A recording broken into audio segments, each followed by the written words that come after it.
Hello friends, welcome to our channel ప్రతినిధి 2. Yes, ఈ movie మే 10th 2024లో థియేటర్లో రిలీజ్ అయ్యి ఇప్పుడు ఆహా ఓటీటీలో స్ట్రీమింగ్ అయితే అవుతుంది. ఈ మూవీ చూశాక నాకైతే కొన్ని సీన్స్ అయితే నచ్చాయి భయ్య. అది అయినా పొలిటీషియన్ ఎంత మంచి వారైనా కూడా బయటికి మనిషిలా కనిపించిన లోపల మాత్రం మానవ మృగం అలాగే ఉంటుంది. ఓట్స్ వేయడానికి ప్రజలు డబ్బు తీసుకుంటే మరలా వాళ్ళు ఎలాంటి ప్రాబ్లమ్స్ని ఫేస్ చేస్తారు. న్యాయం కోసం పోరాడుతూ ఉంటే వాళ్ళని చంపడానికైనా తెగించరు అనే కాన్సెప్ట్తో ఈ మూవీ అయితే వచ్చింది. ఇలాంటి కొన్ని సీన్స్ అయితే చాలా వరకు అయితే నచ్చాయి. కాకపోతే ఈ మూవీ ఎక్కువగా ప్రెస్ అండ్ పొలిటీషియన్ మీద డిపెండ్ అయి నడవడం వలన కొన్ని సీన్స్ మాత్రం ఏదో ఒక మూవీలో చూస్తున్నట్టయితే అనిపిస్తుంటుంది.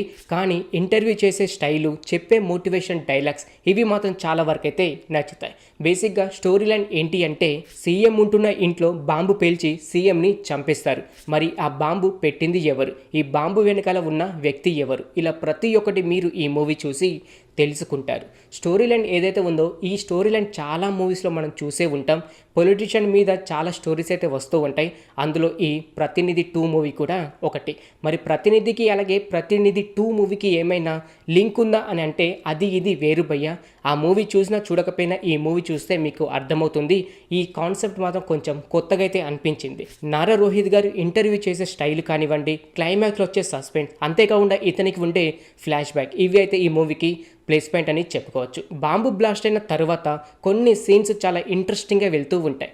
ఈ బాంబు పేల్చడానికి కారణం ఏంటి, ఈ బాంబు ఎలా పేలిందని ఇన్వెస్టిగేషన్ చేస్తూ ఉంటారు. ఆ సీన్స్ చాలా వరకు అయితే నచ్చుతాయి. అంతేకాకుండా ఇంటర్వెల్లో వచ్చే సీన్ అలాగే క్లైమాక్స్లో వచ్చే సీన్ కొంచెం కొత్తగా అయితే అనిపించింది. కాకపోతే భయ్య, మూవీ మీకు ఒక 1 hour అయిన తర్వాత ఈ బాంబు పెట్టిన రీజన్ ఏంటి, ఈ బాంబు వెనకాల ఎవరున్నారని ఈజీగా గెస్ అయితే చేస్తారు. ఎందుకంటే ఇంకొంచెం సస్పెన్స్గా మెయింటైన్ చేసేది ఉంటే బాగుండు, కానీ తెలిసిపోతుంది. అంతేకాకుండా బాంబు పెట్టిన వ్యక్తి ఎవరు అనేది చాలా మూవీస్లో రొటీన్గానే చూపిస్తారు. ఈ మూవీలో కూడా అలాగే రొటీన్గా అయితే చూపించారు. కానీ బ్యాక్గ్రౌండ్ మ్యూజిక్ ఉంటుంది, చాలా డిఫరెంట్గా అయితే అనిపించింది. ఇన్వెస్టిగేషన్ చేసే టైంలో వచ్చే బ్యాక్గ్రౌండ్ మ్యూజిక్ చాలా వరకు అయితే నచ్చుతుంది. ఒక 2-3 సాంగ్స్ అయితే ఉన్నాయి, కానీ అంతగా వర్కౌట్ అయితే అవ్వలేదు. అలాగే ఒక 3 ఫైట్స్ అయితే ఉన్నాయి, ఓకే బాగానే ఉన్నాయి. క్లైమాక్స్లో వచ్చే ఫైట్ కొద్దిగా నచ్చుతుంది, మంచి యాక్షన్ సీక్వెన్స్ అయితే ఉంది. పొలిటీషియన్, ప్రెస్ వీళ్ళు తలుచుకుంటే ఏమైనా చేయగలరు. ప్రజలు డబ్బులకు ఆశపడితే దాని తర్వాత వాళ్ళు ఎలాంటి ప్రాబ్లమ్స్ ఫేస్ చేశారు, ఒక ఓటు ఎంత విలువైంది, ఇలా చాలా సీన్స్ అయితే ఈ మూవీలో యాడ్ అయితే చేశారు. కాకపోతే మూవీ చాలా ల్యాగ్ అండ్ బోరింగ్ అయితే అనిపించింది. థియేటర్లో మాత్రం యావరేజ్ టాక్ అయితే తెచ్చుకుంది, కానీ ఓటీటీలో చూడాల్సిన మూవీ. పెద్దగా ఎక్స్పెక్టేషన్ పెట్టుకొని చూస్తే మాత్రం అంతగా నచ్చదు.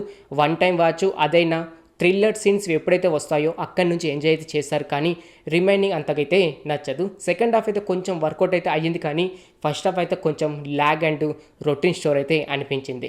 మరి ఈ మూవీ ఫ్యామిలీతో చూడొచ్చా అని అంటే హ్యాపీగా చూడొచ్చు. ఎలాంటి వల్గర్ సీన్స్ అండ్ ఎలాంటి వల్గర్ డైలాగ్స్ అయితే లేదు. ఇప్పుడు చూసుకుంటే ఆహా ఓటీటీలో స్ట్రీమింగ్ అయితే అవుతుంది. ఫ్రీగా ఉంటే ఒకసారి వెళ్ళి చూడడానికి అయితే ట్రై చేయండి ఫ్రెండ్స్.